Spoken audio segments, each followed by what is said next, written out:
Hey, what is going on, everybody? My name is Zach, and welcome back to another Red Dead Online video. And in today's Red Dead Online video, I have another game of PvP for you guys, giving you guys the best tips and tricks, kind of like my mindset during this match, letting you know what I was doing right, how I was trying to get the advantage over the enemy team and over the enemy players, and also things I did wrong, because this was not a flawless game.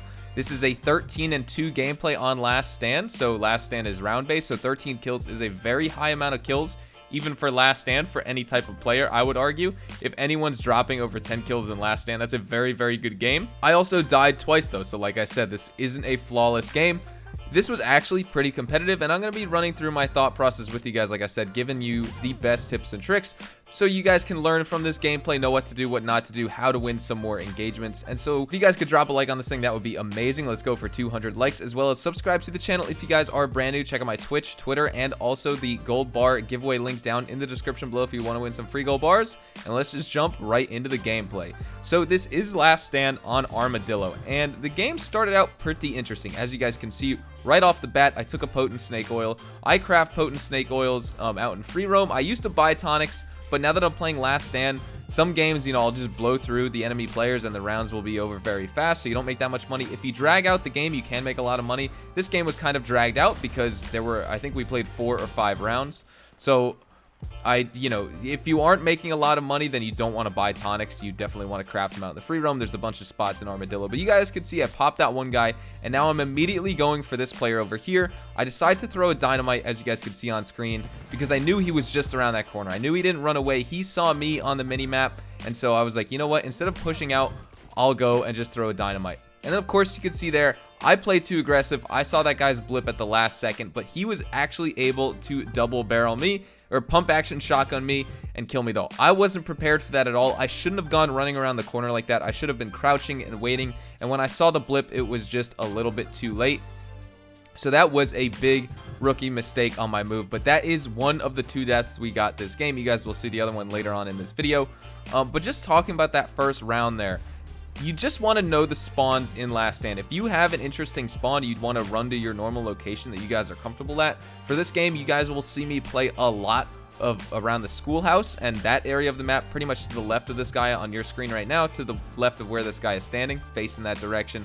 That's where I play because it's the highest point on the map. You have a good vantage point of 3 different spawn points. 1 where this guy is, 2 which was back where I spawned at the beginning of the game, and 3 a little bit to the left behind the houses and behind the stores on the left side of the screen as well. Those are the 3 main spawn points that you guys can find and that you guys can keep an eye on when you are patrolling areas of this map. In Last Stand, it's very, very crucial that you don't run around and be super aggressive. You want to crouch like this guy's doing, like I was doing, and that you guys will see in future rounds. Patrol an area, cycle the different spawn points. Just basically always be seeking out the enemy, but not running around brainlessly and mindlessly, because you can do that in Showdown, you can do that in Showdown Large, but the reason I've been playing a lot of Last Stand recently is just because of these factors where there's only 1 life per round, and so you're not really necessarily getting spawn killed. I mean, if you aren't paying attention, you can get popped right out of the spawn, but you still have a good 5 or 10 seconds to look for people, try and get to cover, and just basically get out of where you spawn in so you don't get sniped right away.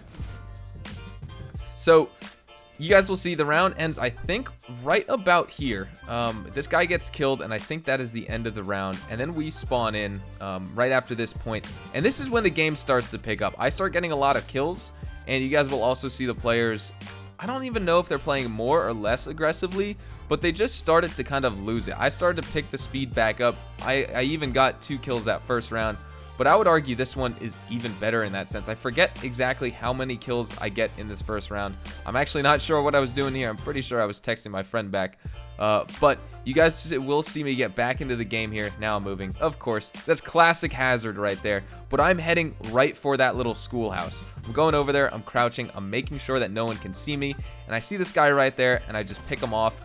Pretty easy, not too much of a big deal. He's going to be taking cover, and you guys can see me adjusting my shoulder right there. That is one of the best tips you guys can use in any Showdown mode in Red Dead Online, is actually swapping shoulders for your vantage and being able to basically shoulder peek people, being able to peek around corners and actually shoot people, because if you guys didn't know, you can do that. That guy was on the roof. We popped him easy. I wanted to make sure someone wasn't over here, so I was a little bit cautious, behind these crates and behind these barrels. Typically, you take cover on the other side, but I just wasn't too sure where people were. It's probably good that I wasn't sniped in the open.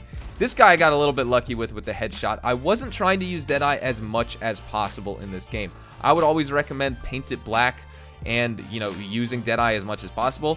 That, you know, it's in the game, you might as well use your Deadeye. But in this game, you will see me just basically getting a lot of kills. And I forget, this guy right here, it was kind of the same thing. I know he's in the prison. This is the second time where I die. Huge rookie mistake. Usually I throw dynamite in there and I get him out, but this guy was watching the door and I was just so stupid to stand there like an idiot while I threw the dynamite in. That also ended the round, so I'm happy that you guys won't necessarily need to watch me be AFK or anyone else just be kind of standing there for the round end. But that actually ended the round. I lost because of that. I was trying to get the guy out of the jail. He baited me in, and of course I fell for it, and he was able to blast me right out of that door. But now this time I got that spawn, and so I knew exactly where I was going. I made a left, and I'm going right to that schoolhouse, and I'm going to be watching the map. You guys will see me crouch around, move around, make sure that if someone does shoot at me, I'm going to dive, take cover. And I always want to play by this grave right here, because if you see the coffins, you see the grave, you can actually dive in there, and that's a great spot for cover because people won't be able to shoot you at all. You can crouch and kind of get a vantage point of the map. That guy, you know, picked off, very easy. Again, not much Deadeye in this game, which is pretty good. I only use Deadeye when I need it, and I do use Deadeye later in this match, but it's the same thing. If you guys see me here, though, I'm running around, but I'm not brainlessly running around. I am patrolling an area, I'm looking at spawn points, and I'm just waiting for people to come into my line of sight. I'm being careful to not poke my head up too much, attract attention to myself, and get headshotted, especially because on this account, this is on my Xbox One account, I don't have Never Without One on this account yet. I'm rocking Paint It Black 3, I think I'm rocking Eye for an Eye 3, and Peak Condition, if I'm not mistaken. Peak Condition is only at level 2 so far. This is what I mean by take advantage of the grave. That person is behind those wooden pallets right there, and I actually don't get to kill them at this point. I think they start running down in the middle of town behind those stores and houses back there, and I decide to go chase the person down. This is when I decide, you know what, this area is playing a little bit slow for the last 40 seconds of the game. I'm going to move downtown and actually see who else I can find down here, and I do exactly that. But I'm always on the outside of the map looking inward, so I know that there's no one on my left side, and there's always going to be people on my right. These people are throwing dynamite and explosives at each other. I decide to see what's going on. I see that person on the map. I'm just making sure to not pop out of cover. I track that player on screen, and this is when I decide to make my move because the circle's about to close in. I know he has to push up just a little bit more to be inside the map, so I decide to take my move with the shotgun. I was nervous about this because I missed one shot, but we basically just ring around the rosy, and then boom. But you see that right there, Paint It Black, shotgunned. Just in case I missed, I dove just to make sure he didn't shoot me himself. So there's one player left in the game, and I know he's at the Armadillo Saloon. He's taking cover over there, and I think he's moving over behind that wagon, and he may be going to the train station itself, but he's going to push up, and I'm actually going to be able to kill him as well. So this is very nice. But you guys can see him kind of do this, and I decide to retreat a little bit. He kind of had the jump on me. He had to push into the map, so I decide to kind of push in this way and actually cut him off. And this was pretty sweet. I think this was a pretty dope kill right here.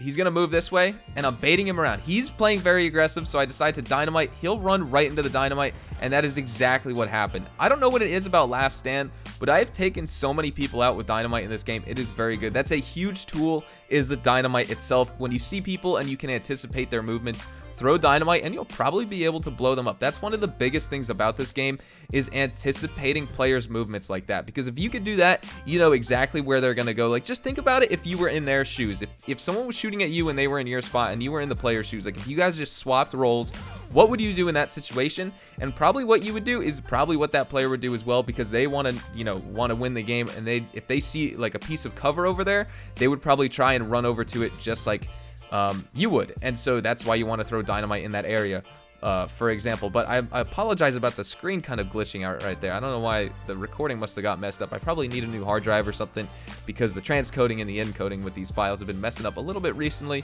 in my AverMedia LGX RE Central program. But you guys can see I'm doing the same thing. I'm just making sure there's no players spawning, and as you guys can see here, I'm aiming down my sights, but I'm not just holding the trigger down, I'm tapping it. So in case I do lock onto someone, I will just snap to that player. I don't necessarily like that in this game. I think the auto aim is a little bit snappy, and of course you can adjust your auto aim from wide to narrow to default or normal, and I think that's a little bit overpowered in my opinion, but nonetheless it's in the game. So I just use wide aim settings because it helps me get kills more than it actually kills me. If there's different people in different locations, it's kind of hard. But this is interesting. I really messed up here. I decided to try the double barrel shotgun. Look at that crate of dynamite. Boom. That was my last chance to kill him. He was so close to getting me with the headshot. If I tried to lock onto him, I wouldn't have killed him. Even 2 double barrel shotgun shots from that far of range wouldn't be able to take him out. I shot him twice before, and even the extra 2 wouldn't have done anything. So my only chance to get that guy, I knew he was a little bit low on health, so I decided to shoot the crate of dynamite to actually blow him up. This guy had never without one. I'm pretty sure, I thought he was AFK, but then right as I was about to kill him, he actually dove. I've never seen my Lancaster mess up that bad. The reticle was just slightly to the left of his head, and that was just my fault. And then this final guy here, it's kind of a similar thing. I'm standing here trying to find out the location of this player as the circle is moving in, and I see like the little sliver there. He's at the Armadillo Saloon, and he's up on top of the ledge. I thought I was gonna be able to get the headshot here, but I messed up and I shot the crate. That would have been the perfect headshot to get in the game. Tried to shoot him through the little railing right there, and it was kind of working out, but I wasn't necessarily doing a whole lot of damage. He started to retreat behind that wall. I said, this is my chance. I'm going to advance. I'm going to challenge, and I'm going to push up on this guy. And this is where I thought I had dynamite. I pulled out the throwing knives. I think I swapped to Molotovs as well, or just fire bottles, and I was really hoping to actually hit this guy with it. But he made a big mistake here. You don't want to do this. He knows I'm here. I have the advantage. I'm aiming at him with a shotgun. If he just stood up there, we would have been at a stalemate. But he decided to jump down, and that is when I took my chance. He wasn't able to shoot or do anything in the air, and that is how I was able to shoot him and kill him. And that is exactly how I won this game. 13 kills and 2 deaths here in Red Dead Online. And I actually made quite a bit of money in this game as well, which is pretty neat. I made $33.82, and I also got a lot of XP and a pretty decent amount of gold. I think I got 16 gold nuggets, which is typical for showdown matches. But the real kicker is the $33.80 and also the XP you get in this game as well. So nonetheless, I hope you guys enjoyed. Thank you so much for watching. Drop a like if you guys enjoyed. Let me know if any of these tips and tricks helped you. I know this isn't like a normal tips and tricks video, but I want to do these videos more dissecting and analyzing different gameplays here on the channel that you guys can see my play style. And I give you guys pointers on what, things you should be doing when you're in these situations and things like that. And also just point out when I make an example of something, I try and go in deeper and do a little deep dive on exactly why those tips and tricks are important to use in Red Dead Online. So like I said, drop a like if you guys enjoyed, subscribe to the channel if you guys are new. I hope you guys have a fantastic day, and I will see you guys in the next Red Dead Online video. Adios, amigos.